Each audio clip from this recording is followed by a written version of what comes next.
Posibleng magmingaw karon ang kasulugan sa kapistahan sa Dakbayan sa Talisay, itandi sa mga nakalabayng katuigan. Gawas lang sa pahigyaon nga misa novena, pahinungod sa ilang patron nga si Santa Teresa de Avila. Si Chona Carion sa report. Tungod sa nasinating pandemya mugna sa COVID-19, way mga kalihukan nga ipahigayon sa kapistahan sa Dakbayan sa Talisay sunod buwan.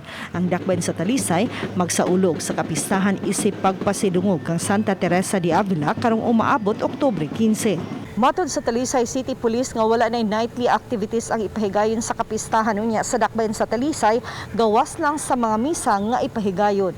Sa milabayng tuig, adunay mga kalingawan ilabi na sa gabi hangtod na mismo sa adlaw sa fiesta. Wala di kalingawan nga gihatag diri sa ato ang city mayor, but in fact doon na lang kining mga misa, but ang City of Talisay Police Station andam kaming og tagana mag-provide ni og comprehensive security. Hinuon ang simbahan, daan ang mipatuman sa hugot nga health protocol sama sa social ug physical distancing ug pagsulob og face mask sud sa mga simbahan.